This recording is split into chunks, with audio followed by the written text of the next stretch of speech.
session has started.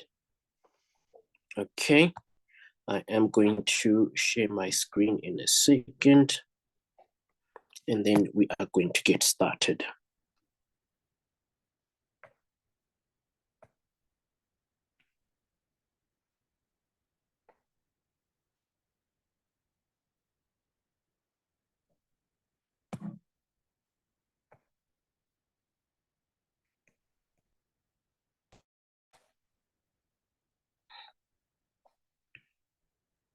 All right, I'm sharing my screen. Theo, can you please confirm if you can see the screen that I'm sharing? I can see it, Sepan. All right, perfect. Is this the correct orientation? I think it is. I believe so. All right, perfect. Okay. I'm then going to get started, and just a reminder that if you have questions, please feel free to ask them in the chat. Then we will definitely help you unmute.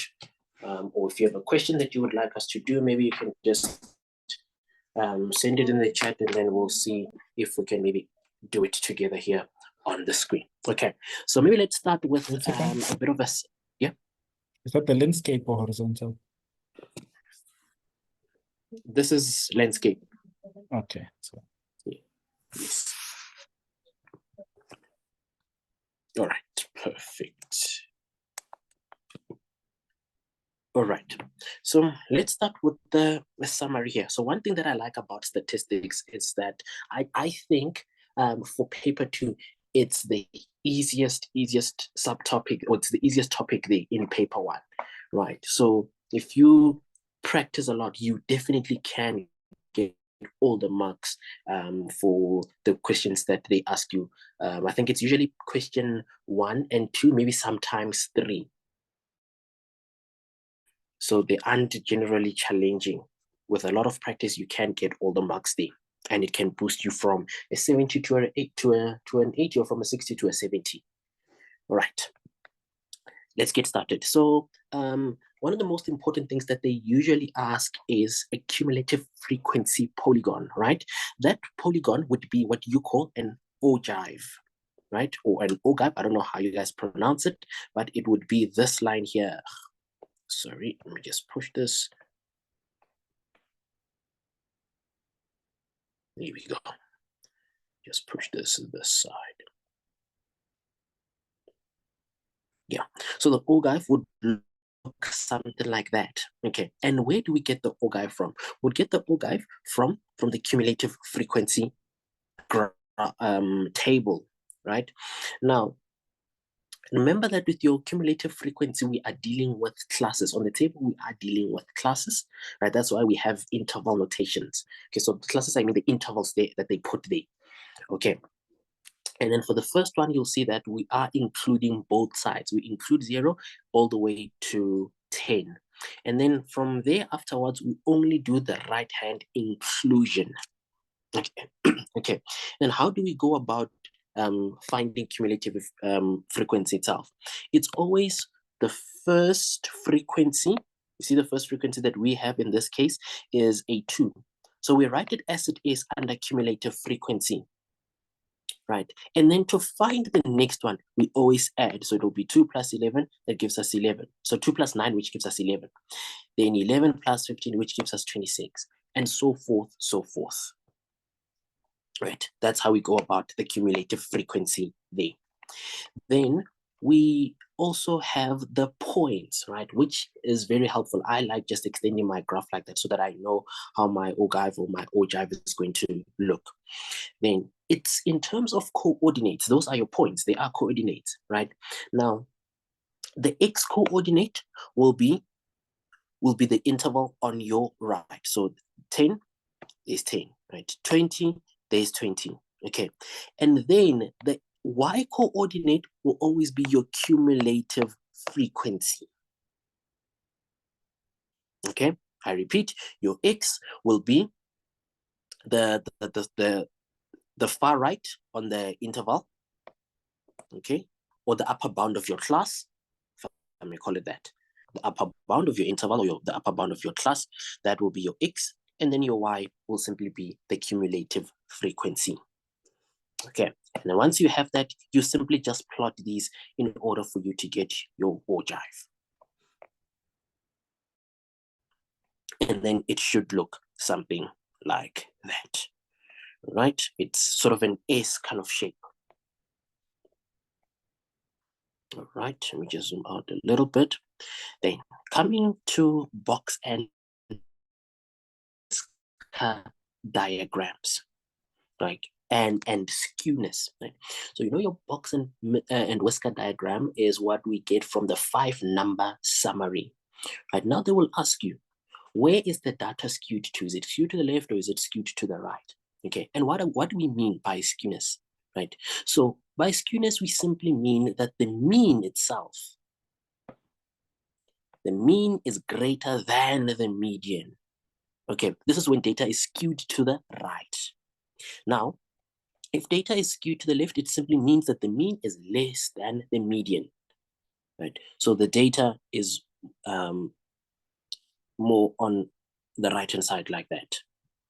Okay. And that is skewness. Now putting that on a box and whisker, so if it's skewed to the right, it's this box and whisker here. Most of the data falls to the right-hand side. Then the next one, I think it's also self-explanatory. If it's skewed to the left, that's what the box and whisker diagram would look like. If you've always confused the two, make sure that you are taking notes now so that you don't miss this one or two. I think it's a mark. You're right.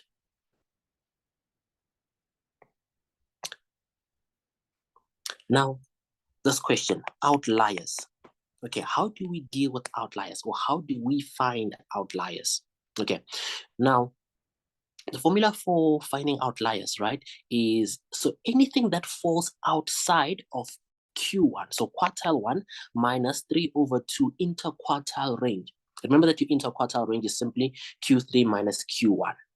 Right, so if you have Q1 minus 3/2 or 1.5 times IQR, that is your lower bound.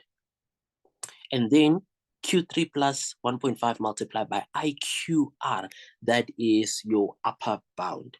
So anything that doesn't lie in between this, this class, right, or this bound that we put there, would be an outlier.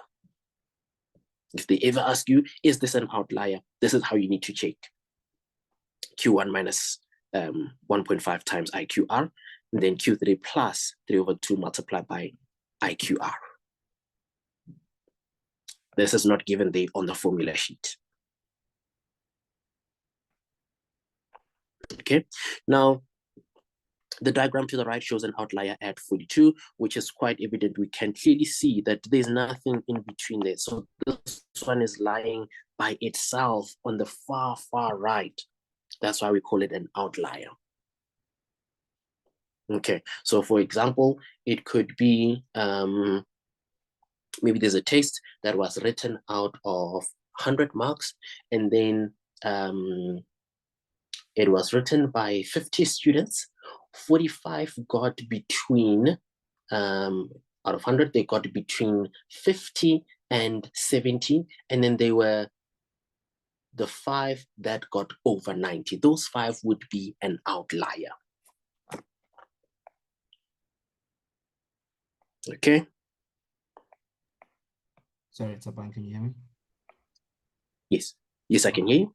I was talking on mute the other time, and I thought you guys could hear me at the beginning of the session.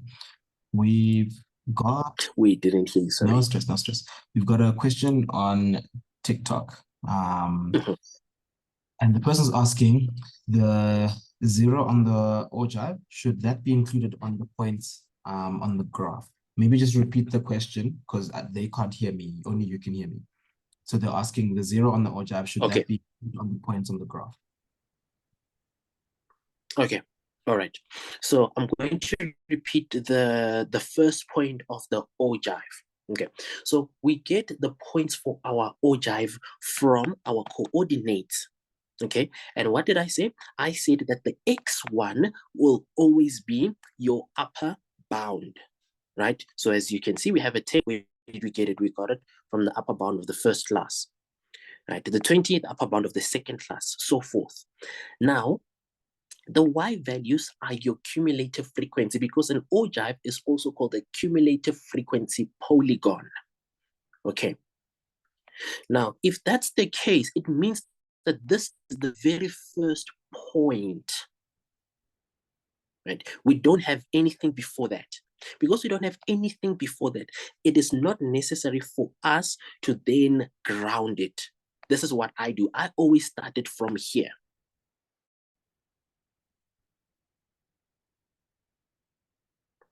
So if that's my first point, then I just find all the other points. That's why we've started it there, not necessarily add 0, the starting point there. Started at the very first point that we found. I'm hoping that is clear. Thanks, Tsepo. Thank you, Ernest. All right, perfect. Now jumping to mean and variance. All right, so the nice thing about this section is that you're going to use your calculator a lot. Make sure that you know how to calculate your variance and your standard deviation. Make sure that your calculator is your best friend for paper 2 whenever you're doing your statistics. You will get like 1 or 2 marks where they'll just say, what is the standard deviation, or what is the variance, those kind of things. You can't afford to lose any of those marks. Okay, now the mean is the most easiest one, because we know we just add all the data together, right? So it's just the sum of our data, hence sigma, sum of x all over n. You add the data together all over the number of points that you have there. All right. And then it's very important that you arrange your data in ascending order. Very, very important. That's the mean. Now, how we calculate the variance, what we do is we always just take each and every point, right, and subtract the mean from it. As you can see, we found our mean to be 17,1. Now check, this is the formula that you've seen on your formula sheet. Right? This is actually what's happening, right? But it's just that the calculator does this for us. So what it does, the first point that we had was 13. Here's our 13. So we say 13, and then what do? We subtract the mean. We take the next one, which is 14, subtract the mean. The next 14, subtract the mean. So all our values, we subtract the mean from it, and we square them. And so after subtracting the mean, you square that bracket. Next point, subtract the mean, square that. Okay, then you divide that by n, which is 16. Right, that will give you the variance. I'm hoping that makes sense. Now, for you to find your standard deviation, all you need to do is you need to find the square root of the variance. So you'll just take the square root of this in order for you to find your standard deviation. Okay, if you are confusing them, maybe a way to remember them is square root. So if we said square root and standard deviation, so they both start with an S. So the standard deviation, you will have to find the square root. That's a way you can remember them. Because some people always confuse when they want standard deviation, they give us the variance. And when you want variance, they give you standard deviation.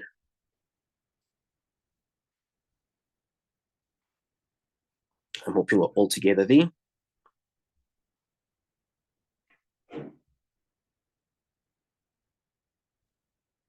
Tsepo, we've got a TikTok question there. Yes. Question from Tando. Tando asks, do you still get full marks if you've done it with a calculator? Yes, you do get full marks, because usually a question like this would go for a mark or 2 marks. So you are allowed to use a calculator. They will give you all the marks there. In the memo, in fact, they just say 2 ticks if it's 2 marks, 2 ticks for the answer.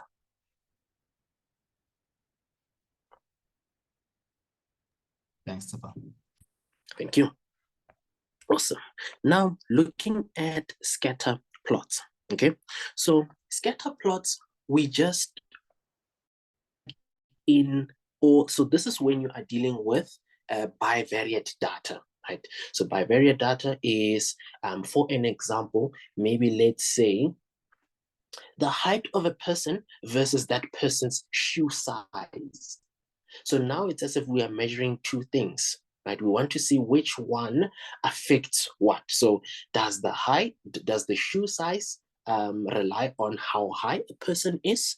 Those kind of things, right? So we will just plot our points. Remember, we have the x-axis, the x values there, and the y values, right? So if you want to put how high a person is on the y-axis and the shoe size on the x-axis, now you see that you can have a set of coordinates. Then all you will do is you'll throw in all your points there. Okay, now what we want to do from the points that we've put in all our scatter plot, we want to draw a line that goes through most of the points. Okay, and we call that a line of best fit. Sometimes it could be a linear one, right?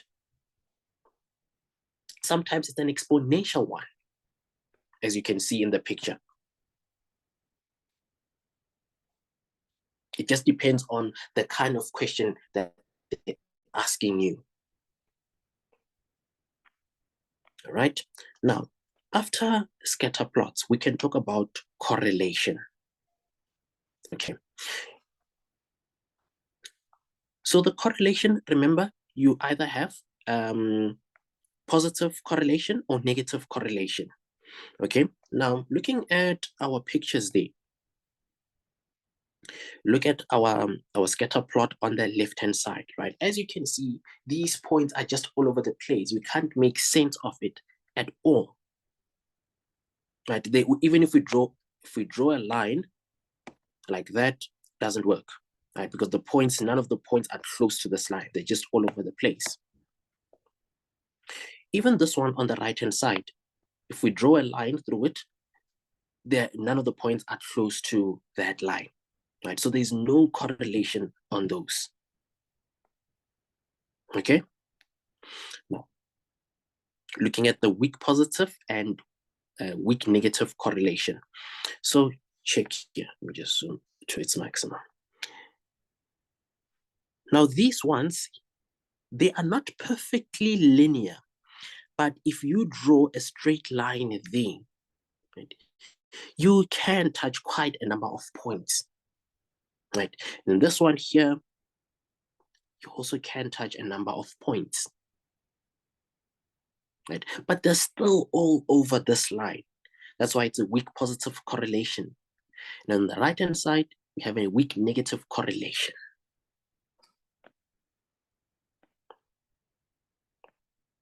Okay, then looking at these ones here. Now, a perfect positive correlation. Think about our straight line that we're drawing. If we draw it there, all those lines are on that straight line. All those points, rather, not lines. All those points are on the straight line. And this is what we call a positive, right, or a perfect positive correlation. And because this one is going down and all of the points are there on that line, this is a perfect negative correlation. Now, most of these, can say 90 maybe % of it, lie very close to this line. Then it's a strong positive correlation. We can also have a negative one, but it's still a strong negative correlation. And I think we've just dealt with the other ones as well. Okay. Perfect. Now that was that for the summary. I think we can then get to today's work. Okay, I'm just going to zoom out a little bit just so we can see the question there.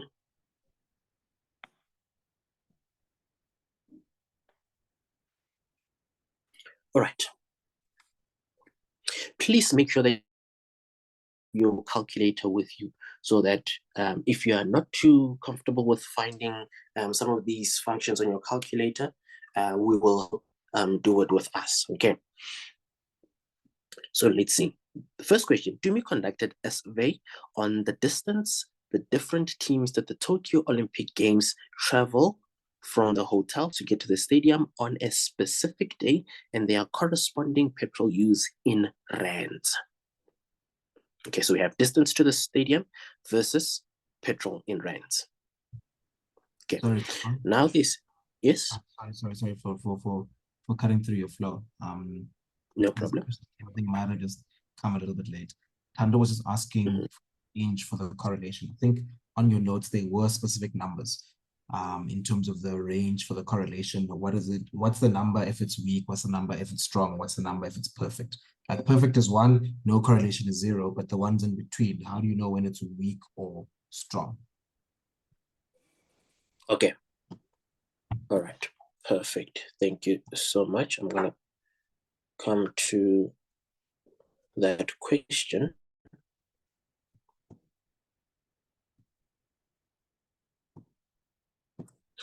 Yeah, let me just go back up. Did I put it there? I can just quickly explain it.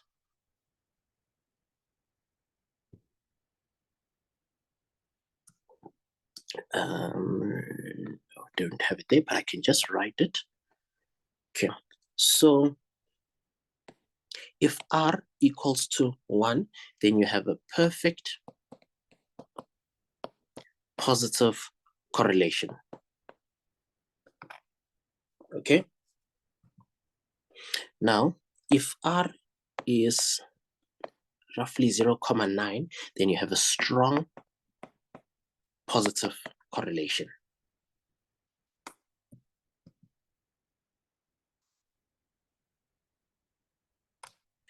If R is about 0.5, then we have a moderate positive.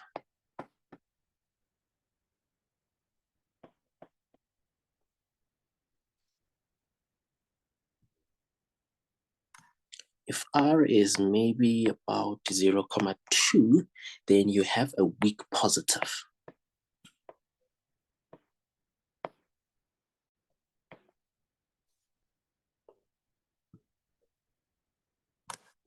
And lastly, if R is 0, then you have no correlation.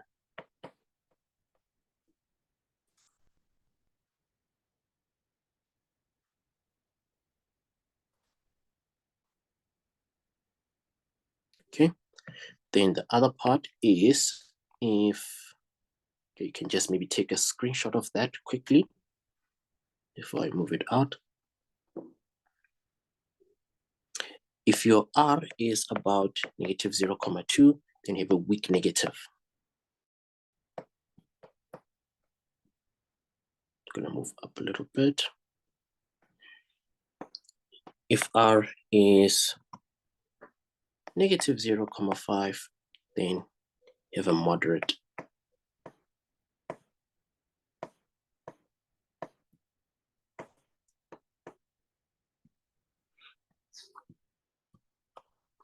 Then R is about negative 0.9, then you have a strong negative.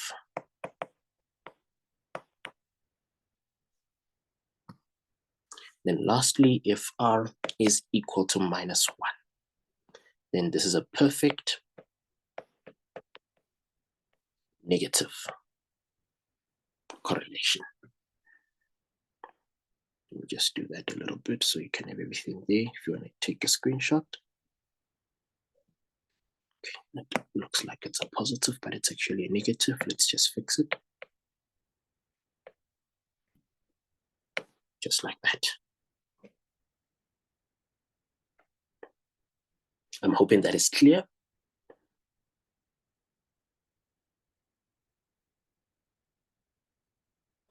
Okay.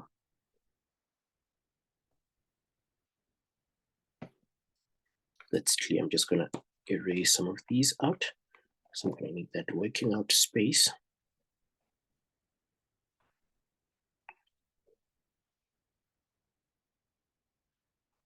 All right, perfect. Now moving along. So here they wanted us to determine the correlation coefficient rounded to 3 decimal places and comment on the relationship between the amount spent on petrol and the distance each team travels to the stadium. Okay, so let's all do this together. Let's try to find R. Okay, so if you're using a Casio calculator, I'm pretty sure you know the steps. You need to go find stat.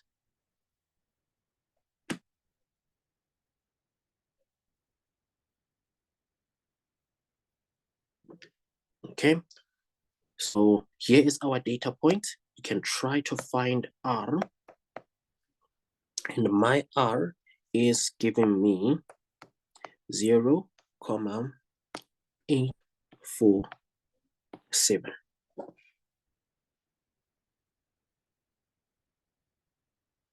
As they say, correct to 3 decimal places.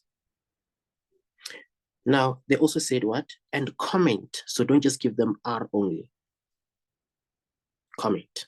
So because it's 0,847, remember I just gave you the values of R. It's very close to 0,9. And what is that? That is a strong positive correlation.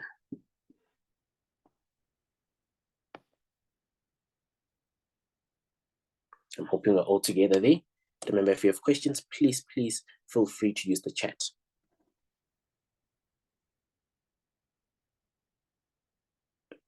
Okay.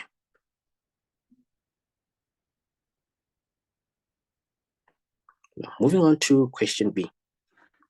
Determine the equation of the line of regression round answers to 2 decimal places. Okay, now that you would have filled in your data, you can find the equation of the line of regression, and that should give you y is equal to 209. Remember, you're going to find your a and your b. This is the line y is equal to a plus bx. So you're going to find your a value and your b value. 209,55. Then plus 94,72x. I hope we were all together there. Now, they like this question. Estimate the cost, right? Or estimate. How are you going to estimate? You're going to estimate by using the equation that you just found. And we know that will simply be y. Sorry, just use a bigger one. So y equals to 209,55 plus 94,72 multiplied by 13. It's just calculator work. If we quickly punch that, we should be getting 1442,21.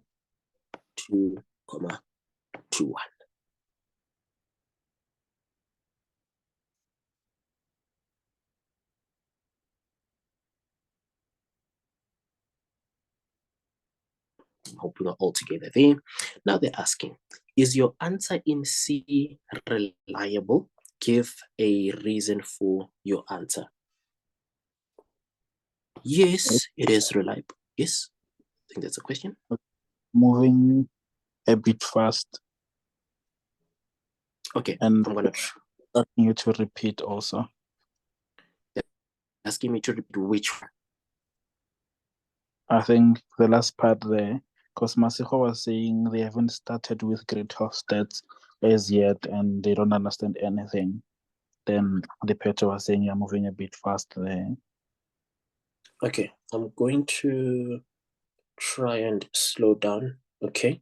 All right. I didn't know that you guys haven't done grade 12 statistics yet. So sorry about that. I will try to accommodate everyone. In my mind, we're done with the ATP. Apologies there.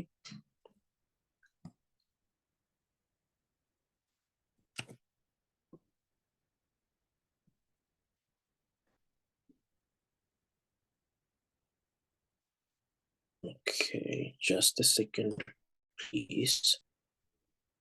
Just want to see where everyone is.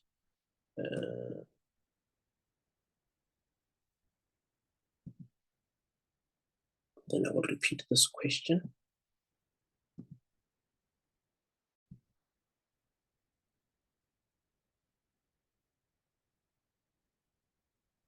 Okay.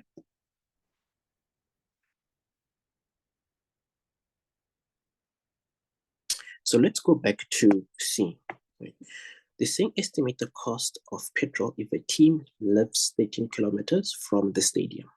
Remember, we would have found this equation, right? And where did we get this equation? Remember, I did say that this is y is equal to a plus bx on your calculator, right? It's actually option 2. Right, you will have a table which has your x and your y.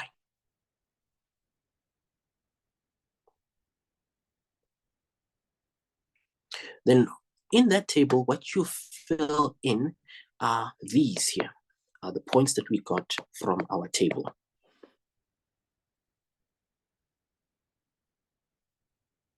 Okay, the distance to the stadium would be our x, and petrol in rands would be our y. That's what we fill in. Fill that in, then you find your a plus bx. Right? X must be there. It's a function in terms of x. This is just calculator work. C says estimate the cost of petrol if a team lives 13 kilometers from the stadium. So all we do is we substitute that 13 in the place of x. Remember what I was saying, that the distance would be x. These are still your a and b values that we got from the calculator. Then from here, you just plug it into the calculator and you find an answer.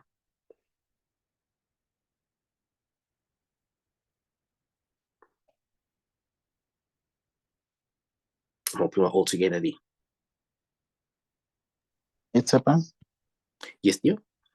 They say the answer for C, they're getting 1,440 and 91. 1,000? So it's 1,440.91. 1,440.9. Is it there in the chat? Maybe I can just quickly double check in the chat what's going on there. Okay. Just a second, please. There we go.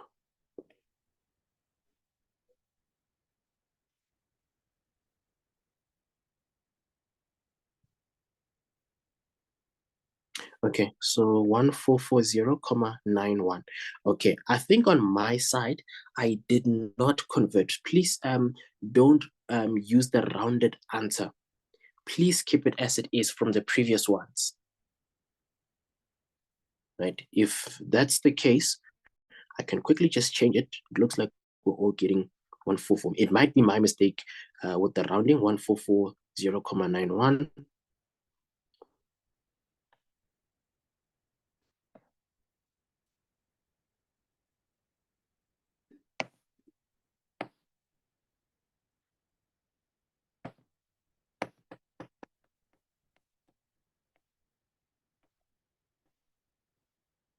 Okay, I think everyone agrees with that one thing.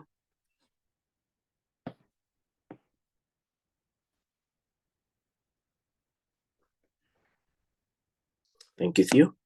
Then moving along, is your answer in C reliable? Give a reason for your answer. Yes, it is reliable. Why? Yes. This is reliable intrapolation.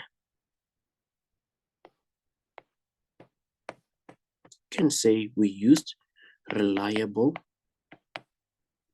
intrapolation.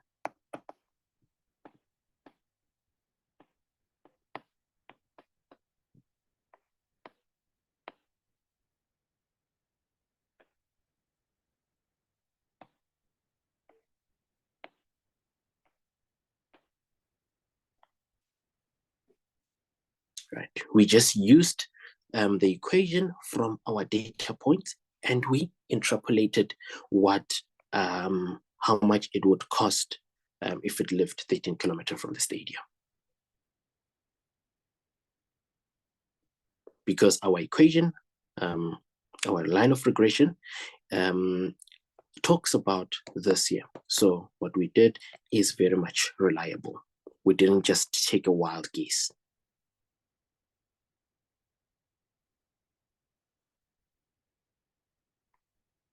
I'm hoping we're together there.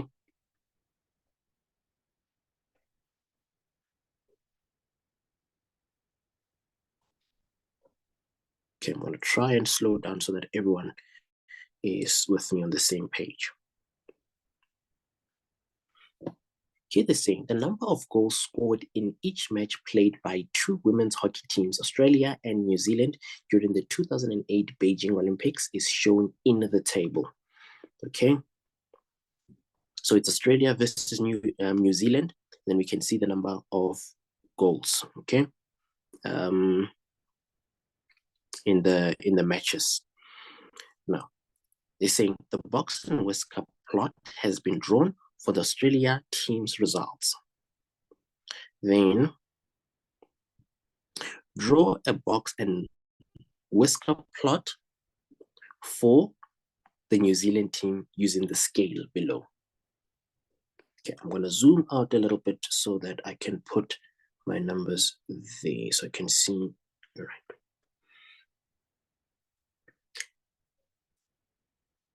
Now, what is our minimum? It will be 0. So we are going to have 0 here. Okay. Then Q1. So if I arrange in 1, 2, 4 in ascending order. So it's 1, it's 2, it's 4, 7, 9, and 11. 1, 2, 3, 4, 5, 6. 2, 3, 4, 5, 6.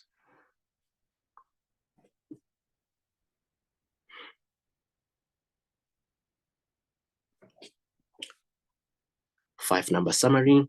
So let's check.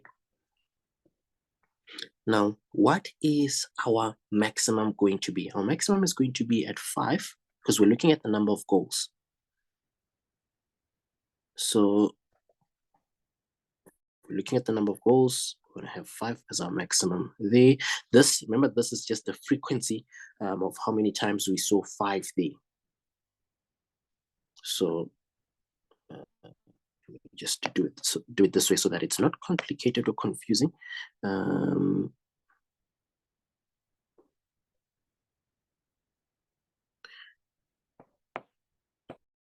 This is the 5s. My pen is misbehaving. Sorry about that. Then the 2 would be the 3 there. Then the 4 would be the 4. And the 7 would be 0. And the 9 would be 2. And the 11 would be 1. Okay. Then we can easily find Q1. This is definitely revision from grade 11. It shouldn't be too difficult for you guys. So Q1 and Q2, those should be here by 1 if you do the calculation. And then Q3 should be here by 2.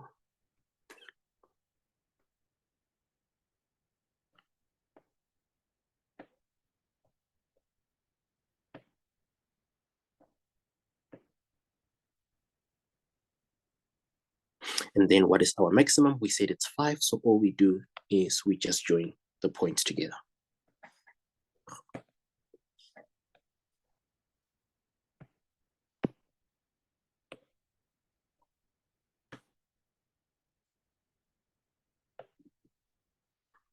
Just writing.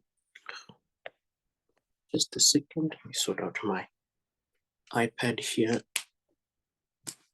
My pen looks like it doesn't want to write. Just a second.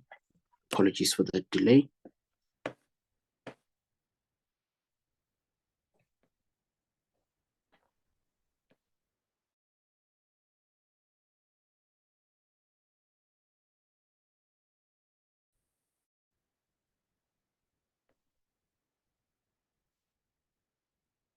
Okay, looks like it's fine now. Let me just join our whiskers there. Q1 is here. Also Q2 is right there. Then we have our Q3 here.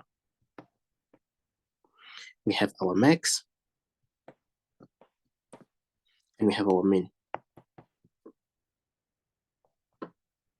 We have our box and whisker.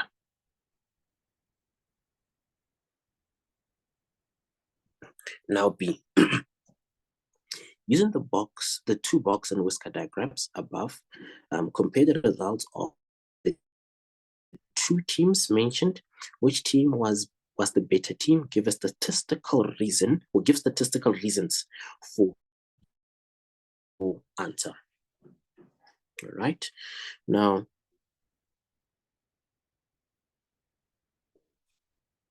so looking at the box and whisker diagrams as per the question, right? And looking at those, it looks like Australia is the better team.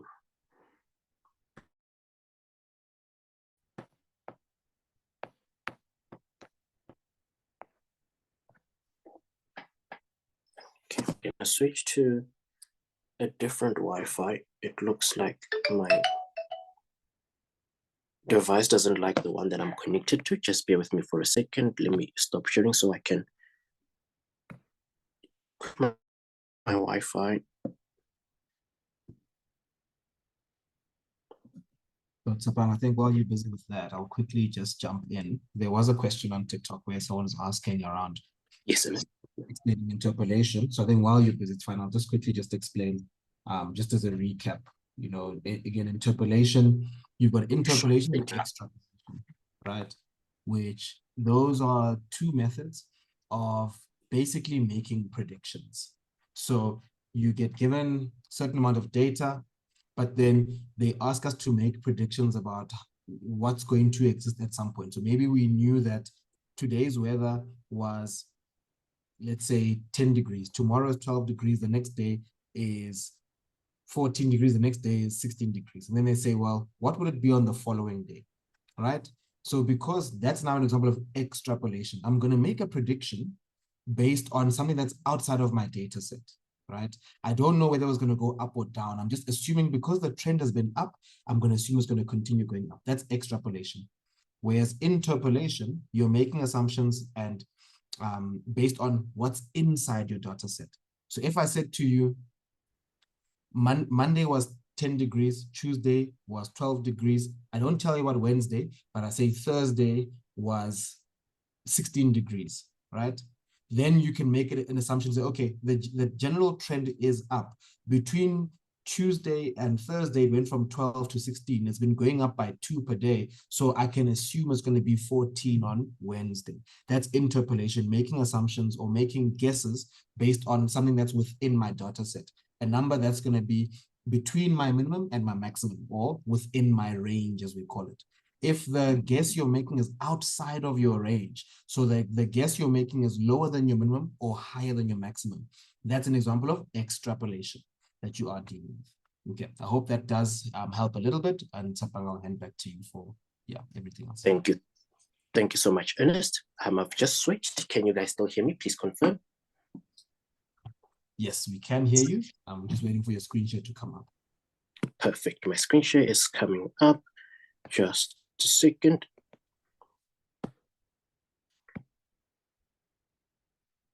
There we go.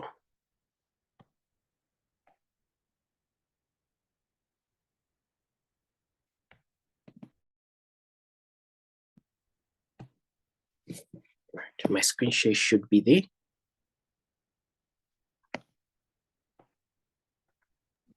Yes, it's showing. Okay, perfect. So we were just busy with this question. They were asking for us to tell which one is the better team. Okay, and looking at this, it looks Australia is the better team. Why am I saying that? Looks like we are fine now. Australia was the better team.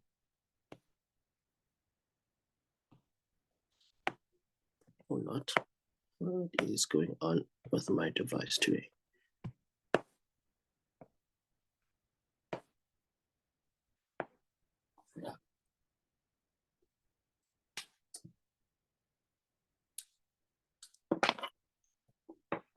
Sorry about that.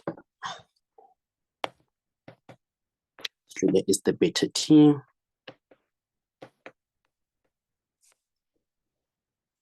Why am I saying that, right? If you look at Australia, right, the middle 50%, right, lies between 1 and 3.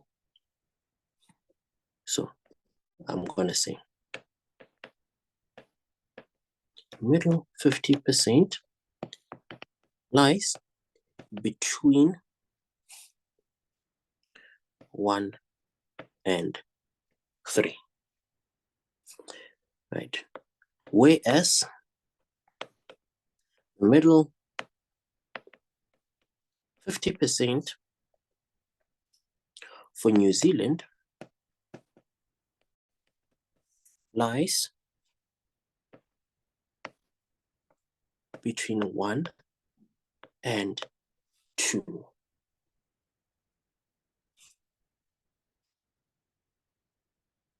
Right. Then we can also say,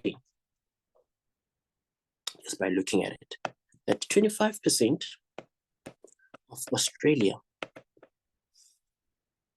is above 3.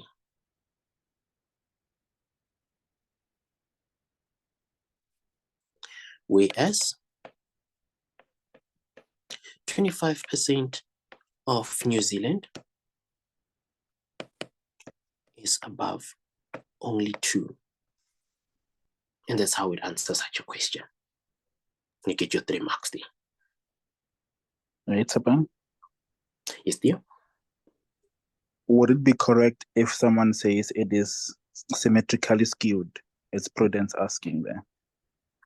Okay, so thank you for the question, Theo. Okay, so Prudence, so symmetrically skewed, I think mathematically doesn't make sense, because if it's symmetric, right, it means that you're dealing with a data set that is, okay, just want to show you, it's symmetrical about a point. So this area is exactly the same as that. So we can't talk about skewness, right? You can simply say it is symmetric.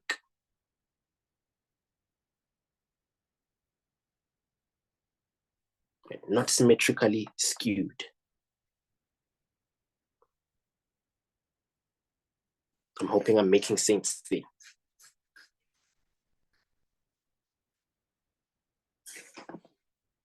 Okay, Prudence, if you're answered, I'm glad. If you're still not answered, please do type in the chat so we can see how we can help you out.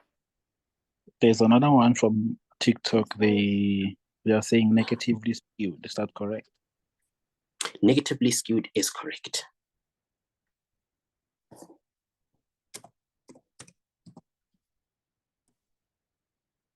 Negatively skewed is correct, as per my explanation when we did our introduction there, or when we looked at the summary.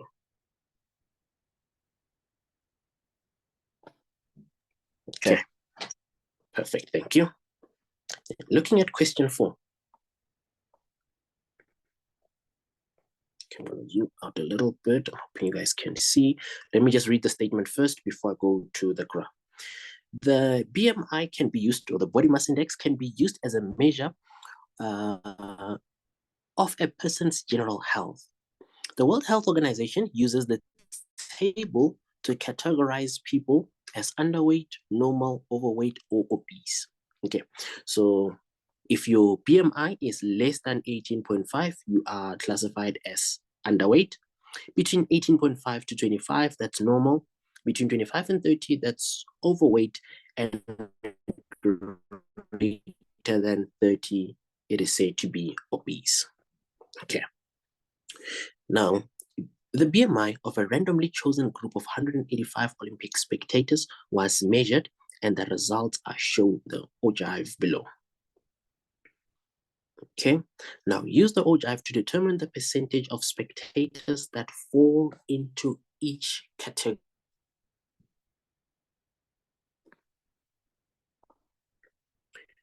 Now, let's check. The first category is less than 18.5. Okay, let me just put it here. I'm going to try to write right here.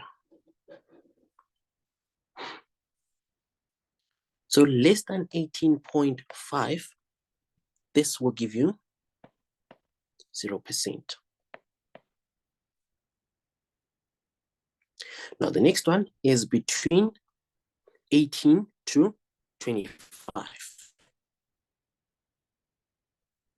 Now between 18 to 25, we are going to get, I'm sure you guys can clearly see that that will be 10%.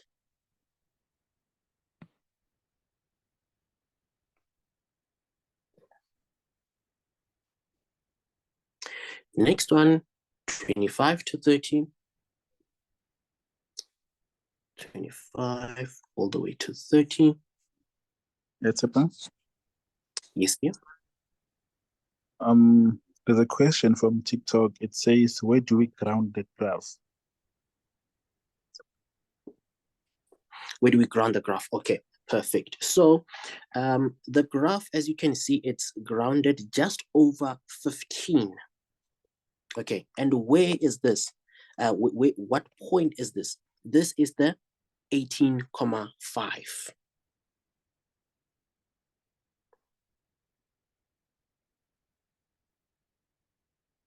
I'm hoping that makes sense. So the 18,5 there. That's where we would ground this graph. And then for overweight, this will be 25 to 30.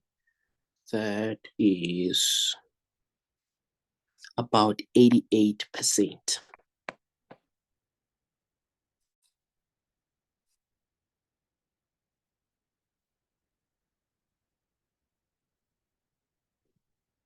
And then the last one, obese, that would be 2%.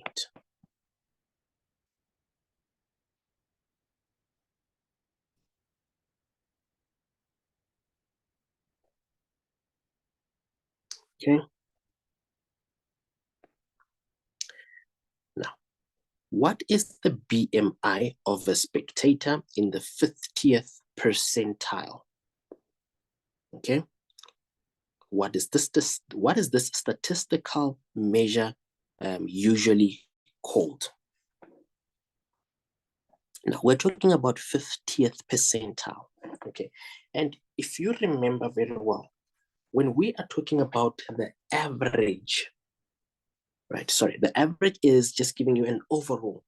But if you are talking about the median, you are actually in the middle, or the 50%. Okay? Now let's try to find that first, the BMI of somebody in the 50th percentile.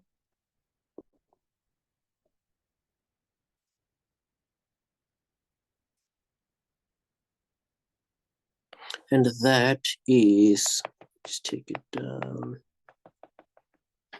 about 28. And this would be called the median.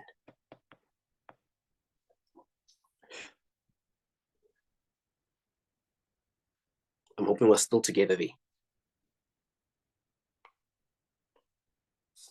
Now, next question.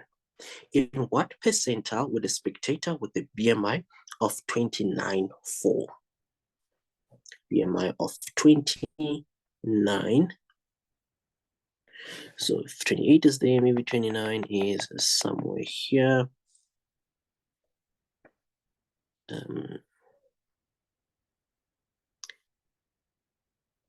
Okay, I'm just going to make it a little bit cleaner so we can see clearly where we are. So this would be 27.5.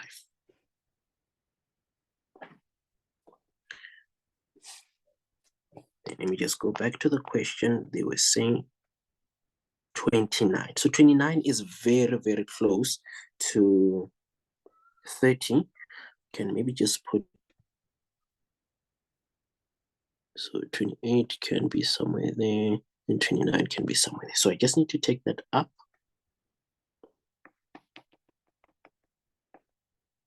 Yeah, somewhere there. And that looks like it is 75%, or the 75th percentile.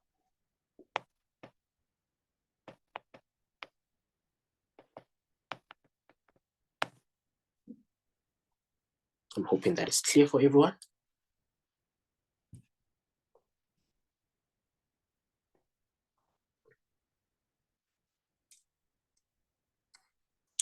Determine the number of spectators that have a BMI of 29 kilograms per meter squared or more.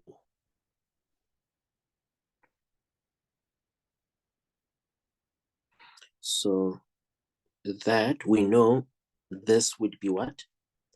We said it's the 75th percentile, but because we're talking about more, it means we're actually talking about the 25% that we didn't account for, because 29 is on the 75th percentile. Now they're saying BMI of 29 or more, so we know it's just 25 of what? 25% of 185. Then you just calculate what that is. That should give you 46. Hoping we're all together there.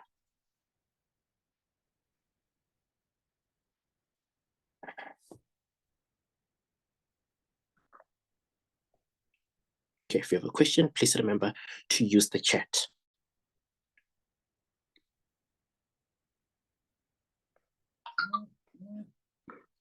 All right, now let's look at this one here. Zoom in. So the Arithmetic High School, or the Arithmetic High School, decided to compare the results of 31 grade 12 learners in mathematics and physical sciences in the 2019 preparatory examination. The mathematics results are recorded in the table below. The box and whisker plot below illustrates the results of physical sciences. Is there a question? Yes, Stephen. Yes, dear. Just now, it says if a question asks what makes the regression equation unreliable, do we say because it's prediction? What makes the regression line unpredictable? Sorry, can you please repeat the question? Is it in the chat? Yeah, but on TikTok. Okay, can you please just repeat the question for me? So it says, if a question asks what makes the regression equation unreliable, do we say because it's prediction?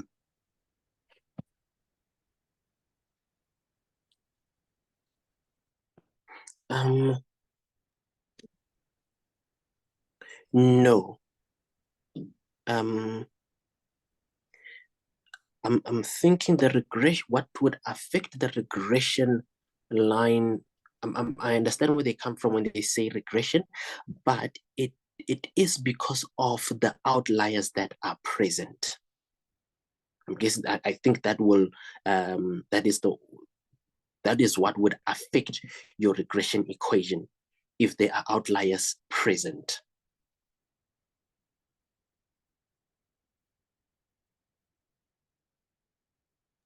Thank you. Sure.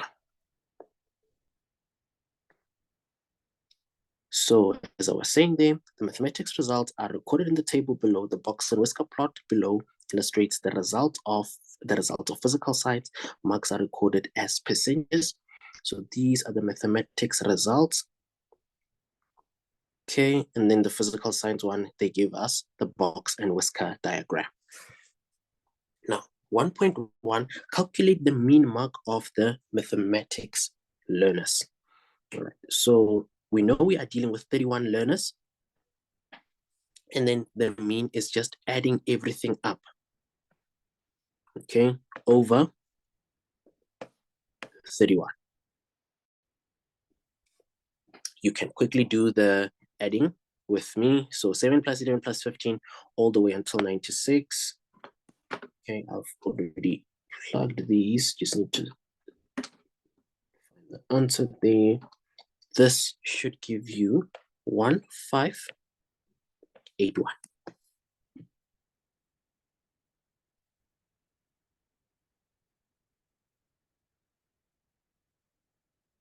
If you've used your calculator to just find the mean, that is perfectly fine. You will get all the 2 marks. And you should get 51.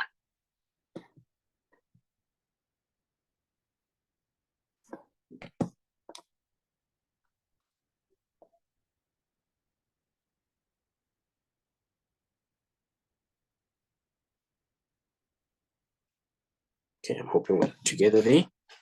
Now, next question. Comment on the skewness of the mathematics data. This is skewed way to the right.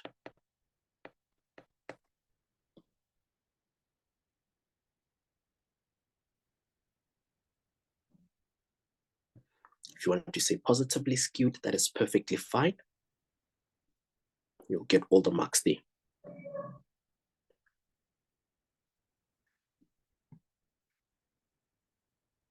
Now, determine which subject performed better in the 2019 preparatory examination.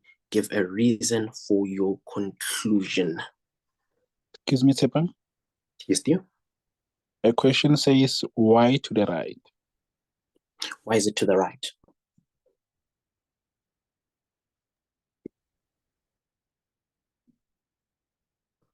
Let me just check my data. Okay, so it's skewed to the right because where do you have this data?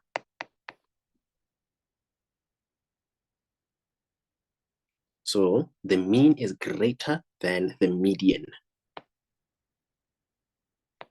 If you check the books that we gave you, look at the summary notes, you will see that it's skewed to the right if the mean is greater than the median, and that's the case here.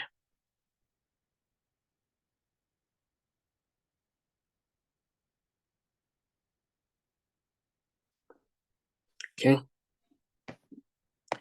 Then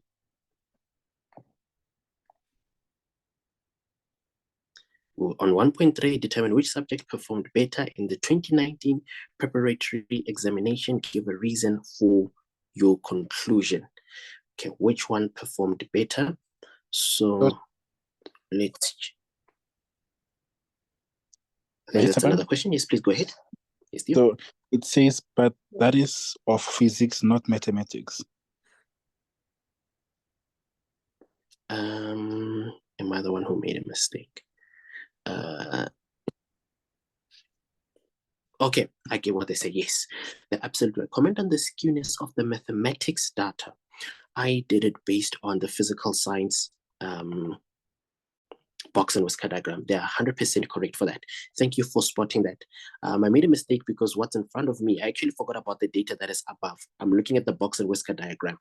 And let me just highlight. Let's do this.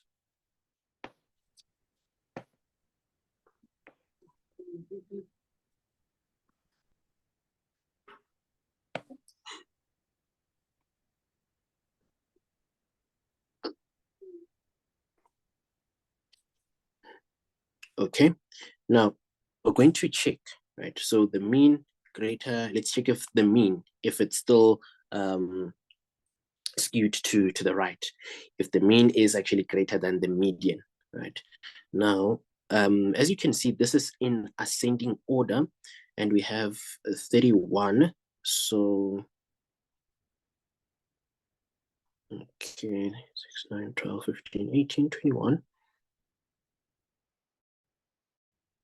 So number 16 is the one that is going to be the median. So 1, 2, 3, 4, 5, 6, 7, 8, 9, 10, 11, 12, 13, 14, 15, 16. Okay, so there should be 15, 1, 2, 3, 4, 5, 6, 7, 8, 9, 10, 11, 12, 13, 14, 15. Okay, so that works out. That is the median. Now, what was our mean? Our mean was 51.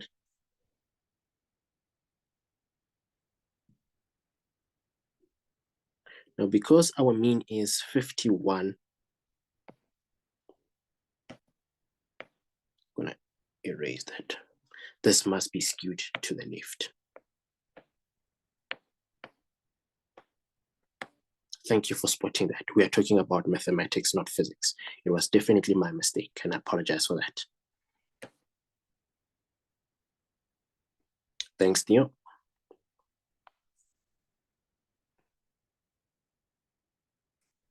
(1.3). Determine which subject performed better in the 2019 preparatory examination. Give a reason for your conclusion. Okay.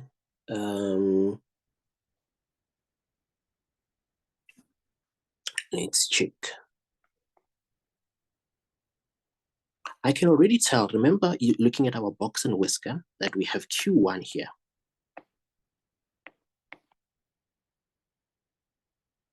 Now,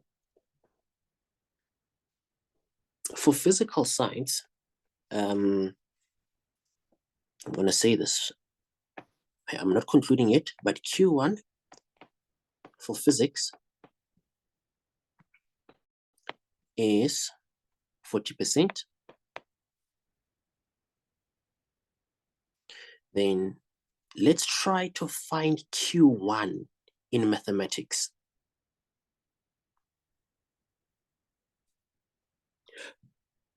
Then if we try to find Q1, we know we're using half of this data. So we have 15 points to the left. So the 8th one, 1, 2, 3, 4, 5, 6, 7, 8. This is where we are. 1, 2, 3, 4, 5, 6, 7. Yes. So Q1 for physics is 40. Q1 for math is 28. I'm hoping everyone's still with me there.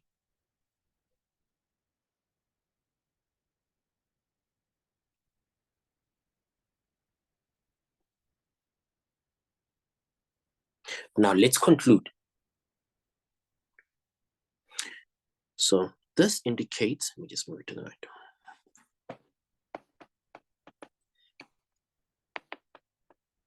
This indicates the lower 25%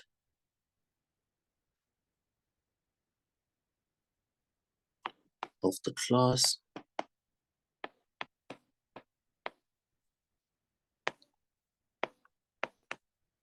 performed much better in physics than in math.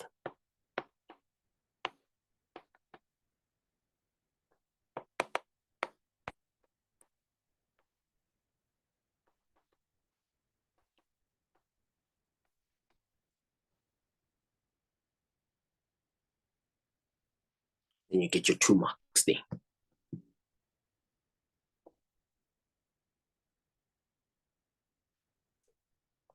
I'm hoping we're all together there.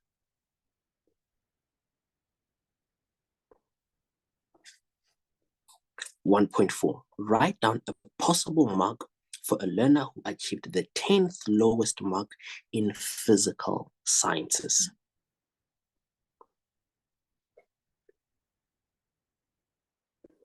A possible mark for a learner who achieved the 10th lowest mark. So the 10th lowest mark can be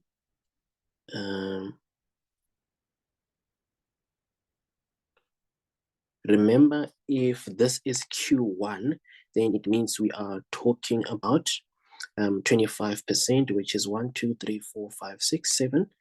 So 7 of them there. And then the median, that would be 16 there. So it must be between these two. It must be between 40 and 50, right? Because it's between 40 and 50, it's a possible mark, right? Maybe 44, because we don't know the exact mark.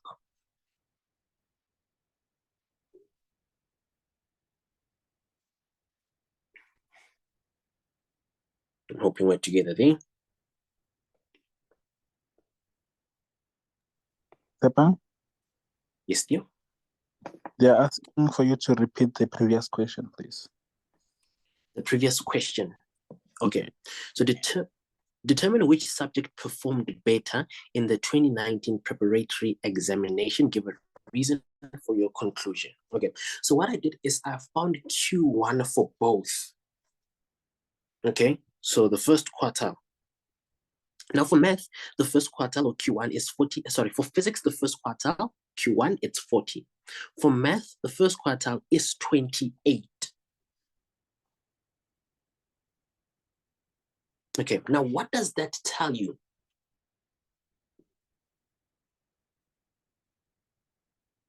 This simply tells you that the lower 25% of the class performed what? Performed much better in physics than in math. Because of where it is, because of that Q1 being at 40.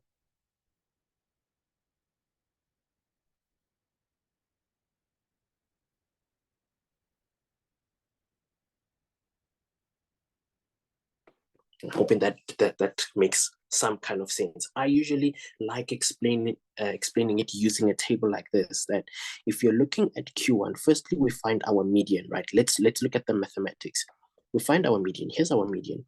Now, everything to the left-hand side, for us to find Q1. Q1 is here. Right? So we found the median of the points to the left-hand side. Yes, dear? Prudence says it's not making sense. And who's saying from it's not making sense? Prudence. Okay. And somebody from TikTok as well. Yeah, was saying, why not 45? Why not 45? Okay, let me just carry on with my explanation. I'm hoping it will make sense after this. Let me explain using this table. So as I was saying then, that for us to find Q1, firstly, let's find what the median is, right? That's how I'm going to explain. Here's the median, right? Now, for us to find Q1, we're actually looking for the median of everything going to the left-hand side. So this and that. So in that direction and in this direction. Now, what is the median of that? We're dealing with 5, so number 8. 1, 2, 3, 4, 5. So we're dealing with 15, so number 8. 1, 2, 3, 4, 5, 6, 7, 8. This is where we are. Now, it means in the bottom 25%, people got about 28 marks. So bottom 25%, most got around 28. Now, for physics, the bottom 25%, they're somewhere here, close to 40. Now, which one is better? 28 or 40? And remember, it's the same number of people. So the better one is 40.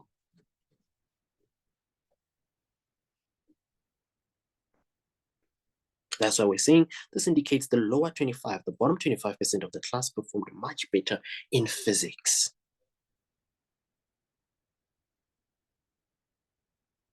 I'm hoping it makes sense now.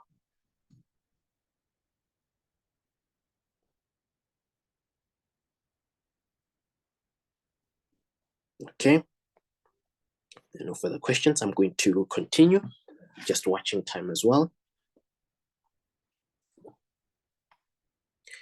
Now they're saying a learner scored the 4th highest in both subjects. The learner between both subjects calculate the learner's mark in physical sciences. Okay. Let's try to understand that question. So a learner scored the 4th highest in both subjects.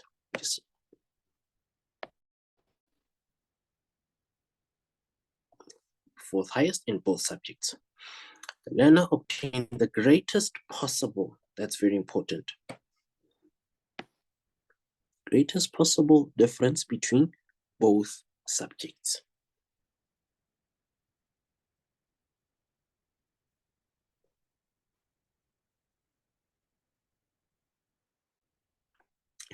Now, let's just find that greatest possible difference. So I'm going to try and find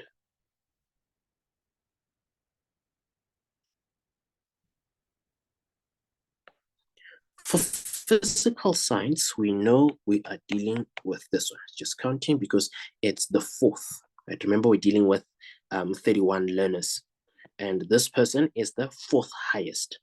And remember, because it's an ascending order, the highest, 2nd highest, 3rd highest, 4th highest. So it has to be 87%.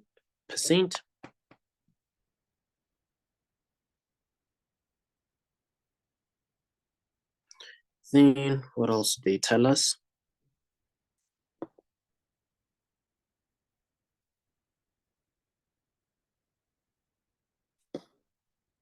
Greatest difference.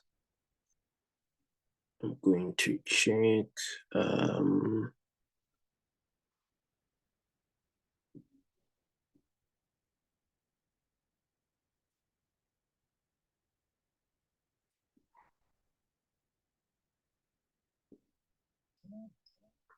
Then I'm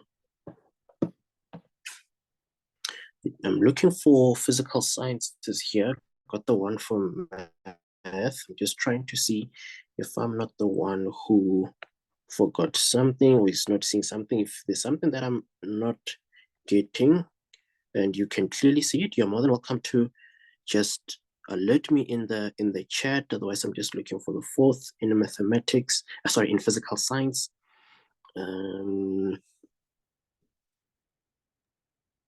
What's happening? Yes, you. There was a question saying, why not 45? Then they continue asking, isn't 45 the approximately mark for the 10th learner?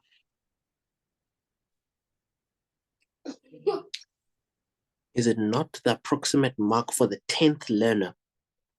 This is Yeah. for the previous question. Yes. Remember? Okay, so here, I understand the question. So here you will actually get marks for anything between 40 and 50. Even if you say 48, that's still fine because it's a possible mark in between that. It's still approximate, even if you say 40. If you're saying 45 and you're saying it's approximate, I agree with you that it's approximate. Even 44 is approximate. It's approximately 45. It's almost 45. So anything between this 40 and the 50, because they said a possible mark, so it can lie in between those two.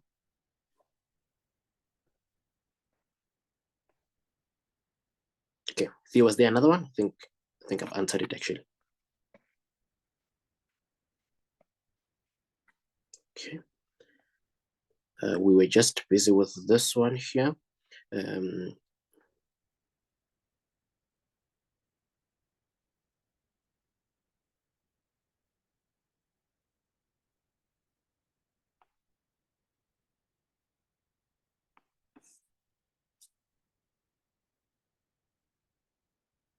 So just trying to calculate something here.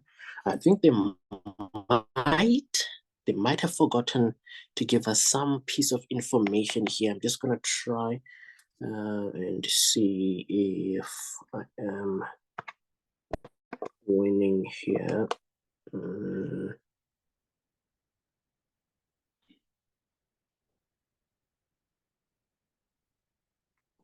So for a total of 100, these are percentages.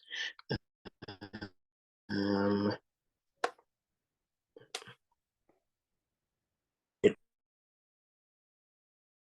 looks like something is definitely meant to this question. Maybe I'm the one who's not seeing something, but for the sake of time, I'm just going to move, and then I'm just going to make an asterisk there to come back to it so that we don't leave it out. It looks like there might be something missing. Just going to leave it out for now, but we definitely will come back to it, I promise.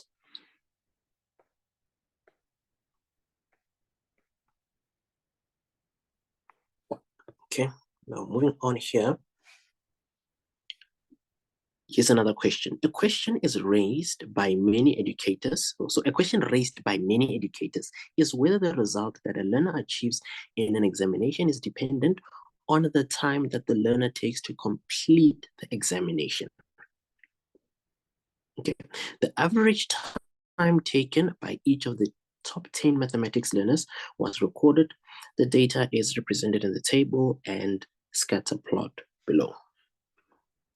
Okay. Yes, dear. The general on TikTok is saying subtract max by mean because they said greatest difference. And the other one says the answer must lie between Q4 and the max. The answer must lie between Q4 and the max. Yes. Okay, I'm going to go back to it. Let's see.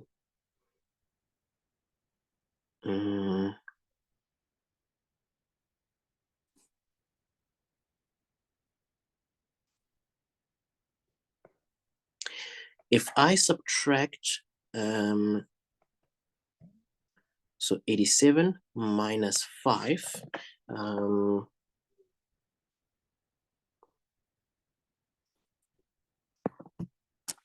if I say 87 minus 5, that will give us 82%.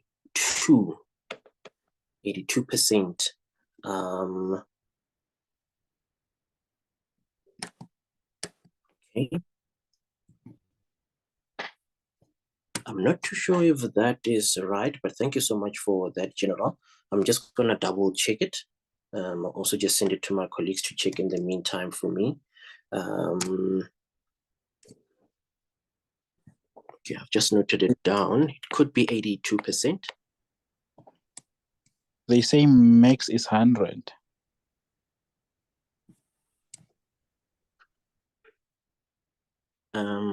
Not max and mean. Then it would, let me just do this. Okay, I'm just gonna try it one more time. So the difference between the two, they would be 100 minus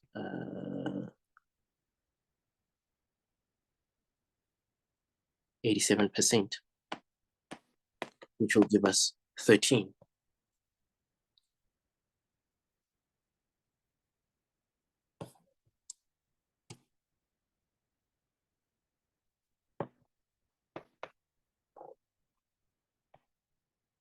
Okay, I think Ernest is also trying it out on his side. And then we will come with an answer. But for now, maybe let's just move on a little bit. But I've noted your answer down. We will definitely come back to it before the end of the session.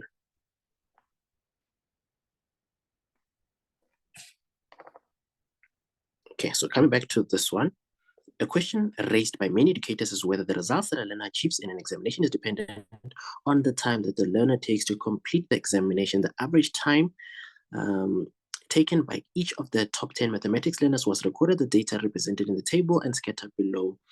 Okay, scatter plot below. Okay, so we are given a scatter plot there. There's time on the x-axis and marks on the y-axis. So they're saying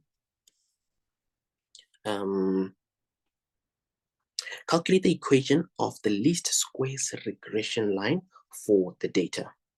Okay, then what we need to do there is just hang on 1 second.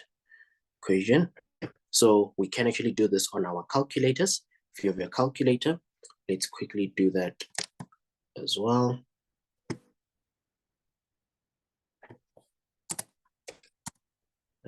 So we should be having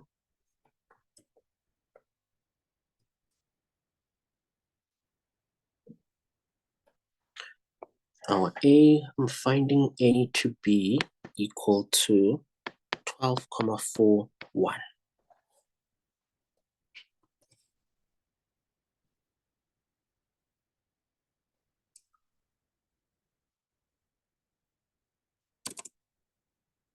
Then that's about 1.5 when you're ready, no? Okay, all right. Thank you, Ernest. Let me just wrap up this one and then I'll give you some time to help me out with that one.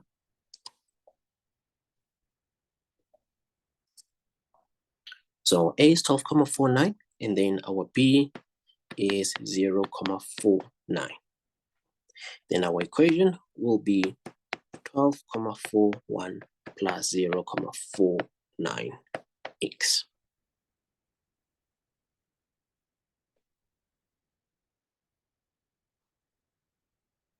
Okay, I'm hoping we all got that one. 12,41 plus 0,49. Yeah, and I think maybe before we carry on, let's go back to that question. Ernest, are you going to do it on your side? We're just going to explain. I can just explain it on our side, and then you can just write. I'll try annotate it. So, okay, no problem. Yeah, just sorry, because I was trying to just get my head around the question. I was just busy with no problem. Us going offline on TikTok, trying to get us back up and check the connection. Anyway, so if you go back to the, I'll make some space for you in the meantime. Here is the question.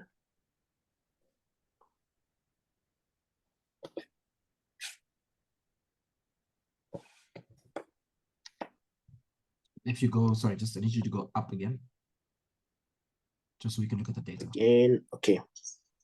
Okay, perfect. Is this fine? Higher as well, just so that the intro information, just so I can make sure I'm not missing anything myself, right? Cool. No problem. So the A Arithmetic High School decided to compare the results of 31 grade 12 learners in mathematics and physical sciences in their 2019 prep exam. The maths results were recorded in the table that we've got below. The box and whisker plot illustrates the results of physical sciences. Marks are recorded as percentages, right? So just quickly move up. So we've got our data in there. Perfect, moving up. Yeah, so the maths results we've got, sorry, just keep maths, the maths heading there. Yeah, so the maths results we've got all the data, which is great. Minimum, maximum, we can work out everything else, right?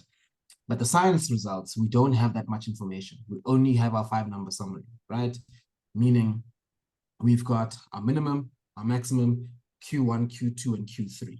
That's all that we've got. What we do know is of the 31 learners, a quarter is sort of represented in each space, right? So a quarter of 31, roughly 7.75. Just so we know, then, you know, the first quartile of learners is going to be between that 5 and that 40. The next quarter is going to be between the 40 and the 50. The next quarter is between 50 and 70. The next quarter is going to be 70 and 100. Sharp. You can go down to the question. Okay. This is the question 1.5. So the question then says, a learner scored the 4th highest in both subjects, right? So they were sort of position 4 in both subjects.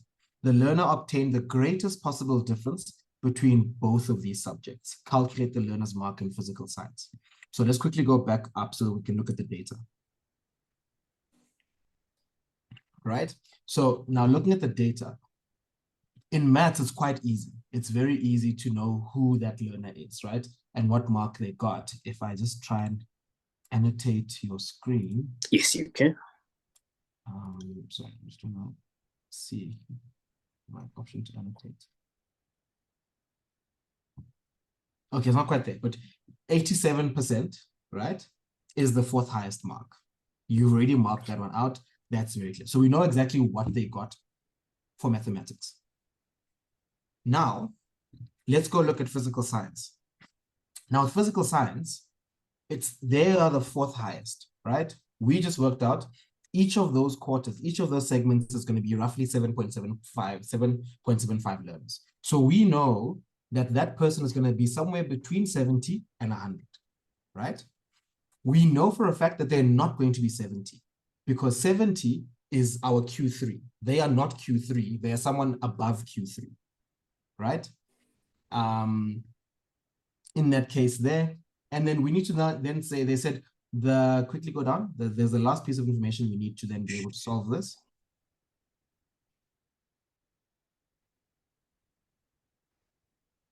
That now, the learner scored the fourth highest in both subjects, yes. They obtained the greatest possible difference between the subjects. So why is that important? So let's go look at what the options are. So go back up to the top. So what could it be at the extremes, right? So we look at the one extreme being if they had scored 100, but 100 is the maximum. So let's say just under 100. So if they had scored 99, right, for that subject, the difference between their maths and science mark would be what? 87 to 99 would only give us, what, 12%? But if they scored on the other side, so let's say they scored not 70, but let's say 71, right? If they had scored 71 for physical science, what's the difference between their physical science and their maths mark? So from 71 to 87, 87 minus 71, that's going to be 16. And that is a much bigger difference than the 12 we calculated if they had got 99. So we don't know where between the 70 and the 100 they are. The 100 is going to be the highest scorer. 70 is going to be our Q3 scorer, right? In that case there. So when we look in between, they could have gotten anything between 71 and 99. And they told us that they did score the greatest difference that could be. So it won't be anything in between. It'll either be 71 or 99. 99 will only give you a difference of 12, where 71 gives you a difference of 16. And then we know that therefore they did score 71 for that physics exam. I hope that awesome. I think to me it makes all the sense, Ernest, because what you're saying is that this person is in between 70 and 100, right? Not on 70, not on 100. It's between, this person is between 71 and 99, inclusive of 71 and 99. But because they said the difference, right, is the greatest one. So if we said 87 minus 99, the difference that we're getting is only 12%. But if we said 87 minus 71, the difference that we're getting now is 16%. And they said it must be the greatest possible. The greatest possible has to be 16%, meaning that this person has scored 71%. Yeah, so I think that's if you go up, maybe, sorry, just go back up to the results. There's one thing I wanted to see here in that case. So there's an assumption that I made that's a little bit dangerous, right? Which my assumption was that that person could not have gotten the same mark as our person in Q3, right? But I think it's fair to assume that, because then what's there to say that that person now is the fourth highest, right? Because then they wouldn't be the fourth highest. They would be sharing that mark with at least another person. And in fact, a number of people, because you'd have to have at least 3 people scoring exactly 70. So that's why my assumption is that it's 71, not 70, in case anyone were to ask. Because it would be possible that someone would be in that position and having had scored 70, but I say then they wouldn't be in fourth place by themselves. They'd be fourth with 3 or 4 other people for that subject. in that case there. And for me, it wouldn't be 100 because someone is already at 100. If they were at 100, then they're not fourth place for that subject. They are shared first place. That's why I'm saying it's got to be above 70 and below 100, so that we know that they're not sharing it with people we know already got those marks. That's my thinking through the question, but I think that's pretty much what they wanted us to do. Okay. Thank you so much, Ernest. I think that makes sense. Then the physical science mark would simply be 71%. Thank you so much. That makes all the sense. Okay. And I think we were busy with this question here. So the first thing that they wanted us to do was to calculate the equation of the least squares regression line for the data. I think we all found that. Then 2.2, a learner completed the exam in 2.5 hours. Predict the mark that the learner achieved. Okay, so that'll be easy because we simply say y is equal to 12.41 plus 0.49 multiplied by 150. Right, this is the time in minutes because we have our time in minutes. Don't fall into the trap of substituting 2.5. Our time is in minutes.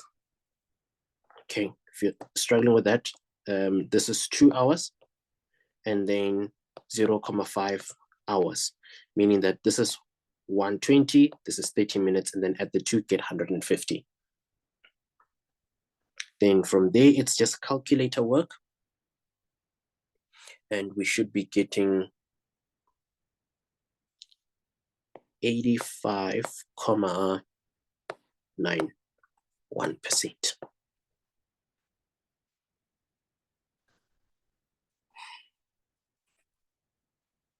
Hoping we're all together there. 2.3, explain within the context why the regression line is not reliable.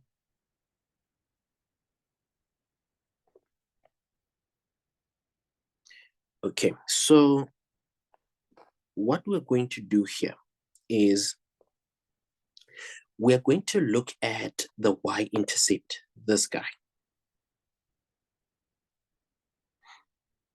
So I'm going to say the y-int equals to 12.41. What does this mean? This means that a learner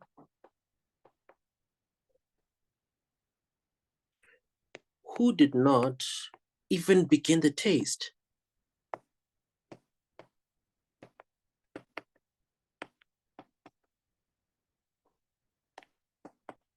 achieved 12.41%. And we know that is not possible at all.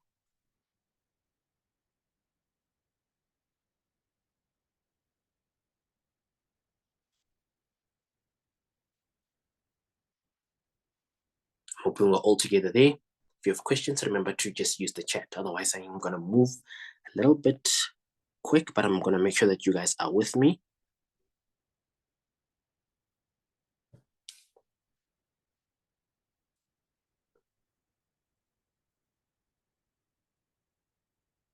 Right, now the next question, calculate the standard deviation, the standard deviation of the top 10 mathematics learners. So the top 10, how many are these? 1, 2, 3, 4, 5.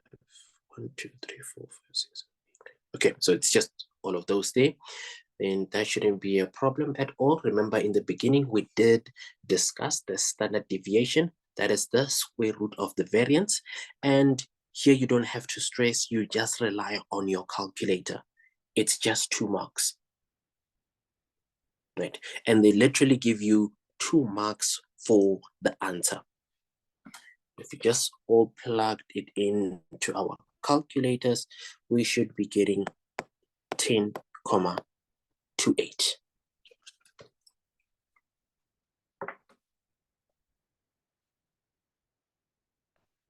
Hoping we're all together there. Now the next question, 2.5, it is further given that P, so that's the x coordinate, and then the y1, 103,59 is the interval of 15 random learners marks within one standard deviation of the mean. So if the mean is 63,96, calculate the value of P. So how I'm going to go about this question is I'm going to say that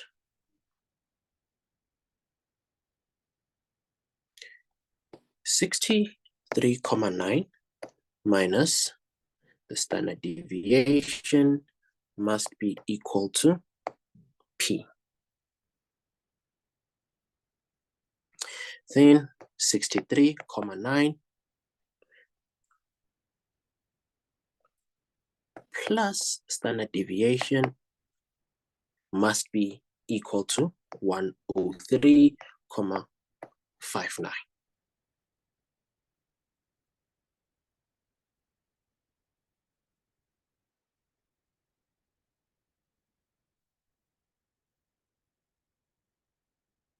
Then we have two equations. So that'll be easy for us to just add them up. We know we are going to have, I'm just going to say plus there. So we know we are going to have 127,92 is equal to P plus 103,59. If you just add those two up, these two will cancel each other, will add and subtract each other out, which means that P is equal to no, not one, it's too big, 24,33.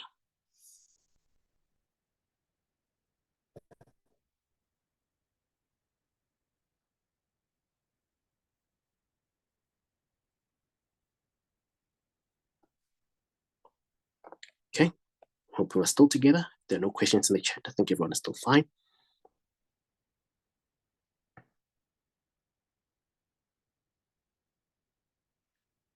Okay. Now here's another question. So a mathematics teacher wants to make an unbiased prediction of her grade 12 learners' final mark. She uses their SBA mark and notes the final mark. The results are as follows. Okay, so the first thing that they're asking us to do is to plot, to draw a scatter plot. Okay, so a scatter plot for the data.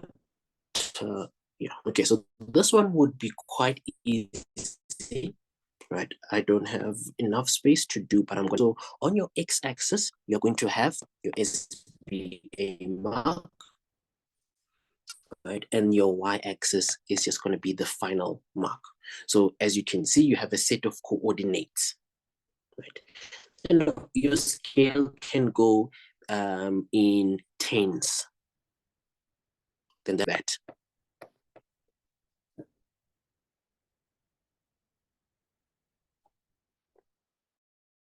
Okay, that should be quite easy for you to do. Please don't leave out that question. It's 4 marks. And also make sure that you label all your axes. So on the x-axis, say it's SBA mark. On the y-axis, say it's the final mark. Sorry, Tshepang, your connection is a bit up and down. Now it's saying calculate. This is my side. Sorry. Is it fine now? Do I need to repeat something? What was the last thing you heard? I think it's okay. Just we'll just monitor it. Can you guys still hear me? The session. Yes, we can hear you. Okay. Okay. All right. Perfect. Sorry, I moved away by mistake.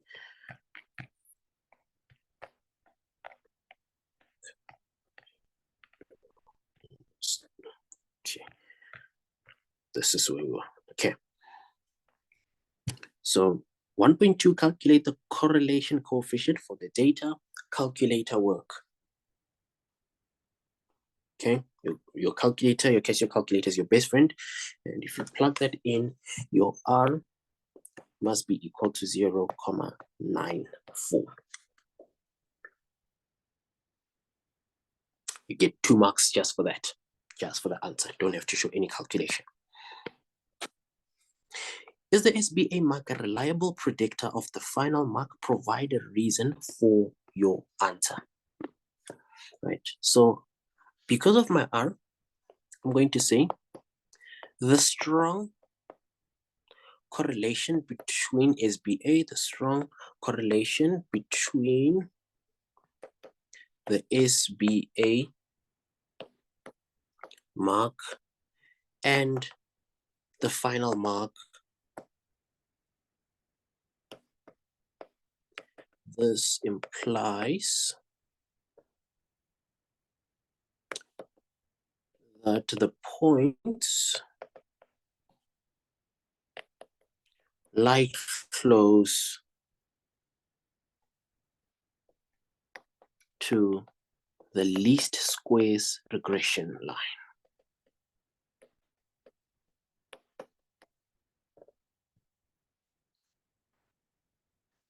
Because we have a strong correlation. Our R is 0.94.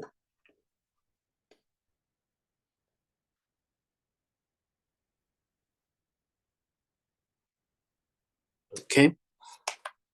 Another calculator one. Like I was saying, that your calculator is your best friend here. You can maximize your marks in this section. So just plug in all the points. You should be getting your A to be 14.49, and your B will give you 0.86. Now this means that the equation is simply y is equal to 14.49 plus 0.86x. That is your equation.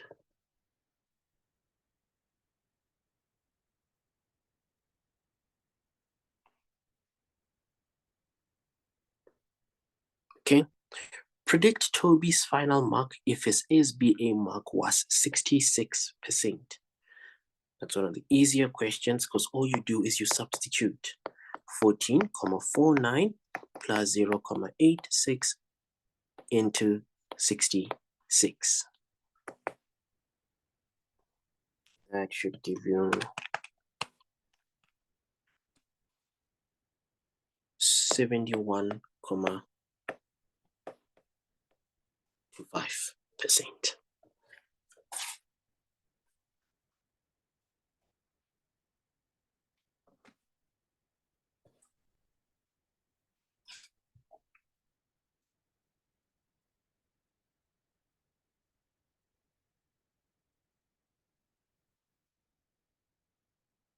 Okay, no questions. I'm just quickly going to do this one in the last 5 minutes that we have before I do Q&A. So here they're saying the following data set has, okay, all those 3, 4, 4 going all the way to y has a mean of 7. Determine the value of y. Okay, so this is an easy question because we know we just had to, we just have to add everything up. So add these up, divide them by 7. Okay, so 3 plus 4 plus all those in between there plus y all over 9 equals to 7. That's the mean.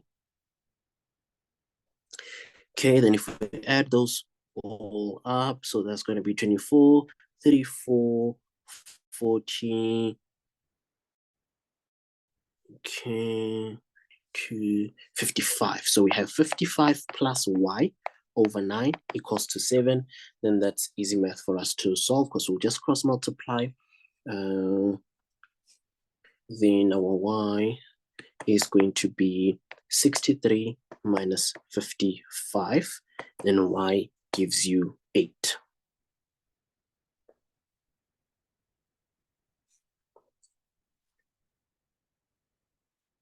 Okay, if our y is 8, then we just need to arrange this in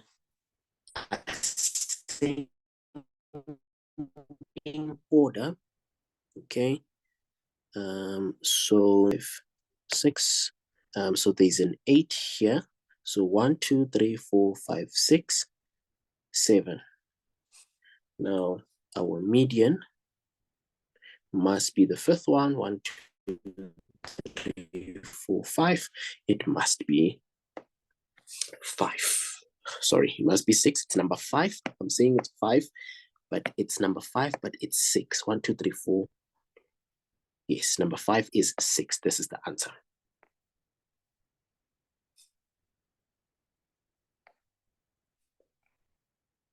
Now, I'm saying two additional numbers, 7 minus n and 7 plus n, are added to the data set.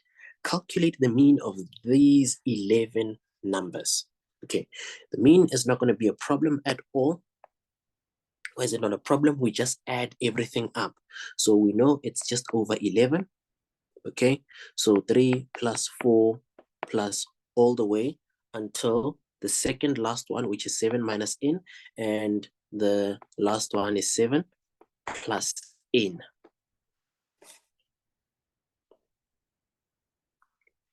You can clearly see that the n's will cancel each other out. Okay, the n's are canceling each other out. Let's add everything up. Add those. Okay, that should give you 77 over 11, and this simplifies to simply 7.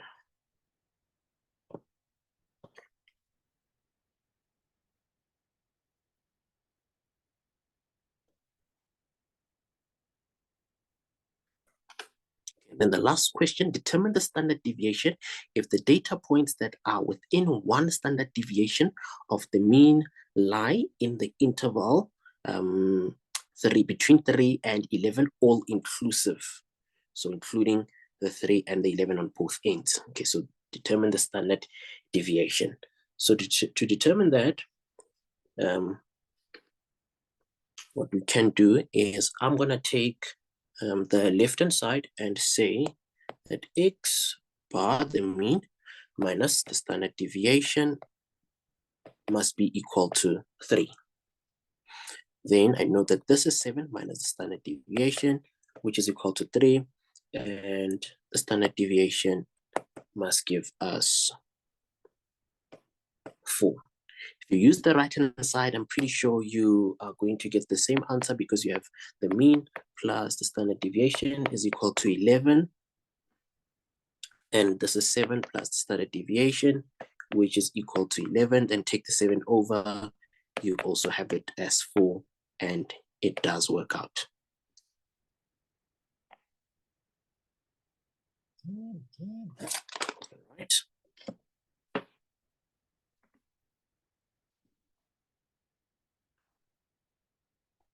Right, looks like there are no questions in the chat. It is now 8 o'clock. I'm going to give up to 5 minutes just for Q&A, a quick Q&A. If there are maybe some questions or points of clarity, please utilize this time to ask your question. Maybe just raise your hand in the chat or just type in the chat so that we can quickly see how we can help you out before we adjourn for today. Otherwise, if you don't have any questions, you are more than welcome to log off. Thank you so much for joining today's session. We will be seeing you tomorrow for physical sciences. But if you have a question, please utilize this time now so that we can clarify any problems that you might have on your side. Ernest, are there any questions from TikTok? No, not at this point. Not at the moment. Okay. It looks like the chat is still quite clear.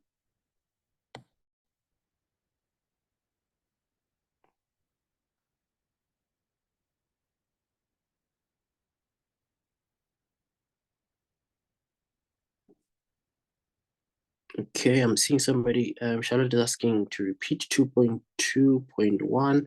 Can quickly just explain it. calculate the mean of these 11 numbers. So all we're doing is, remember we were dealing with 9 numbers. Okay, so I can take it from here. If I find the mean of the 9 numbers that I have, I'm going to say it is 55 plus y, but we know y is 8. Okay, that would be of 9 numbers. That's the mean of 9 numbers. But now we're adding 2 numbers. So it's no longer 9, it's 11. So it's 7 minus n, that's number 10. And then number 11 is 7 plus n. This must be all over 11. Remember, this is the first 9 numbers, these first 9. Now what happens? Negative n and positive n. So this negative n goes with that positive n. Then 7 plus 7. You just add all those numbers up. 7 plus 7 plus 8 plus 55, all over 11.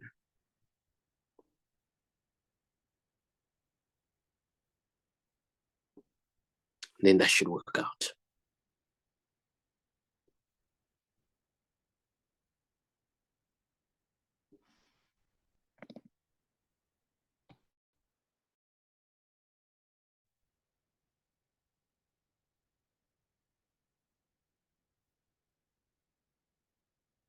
Okay, I think there are no further questions.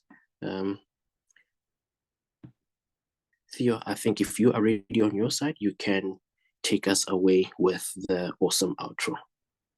Thank you so much for joining, guys. Have a lovely evening. We'll see you tomorrow for physical sciences. Thanks, everyone. Cheers.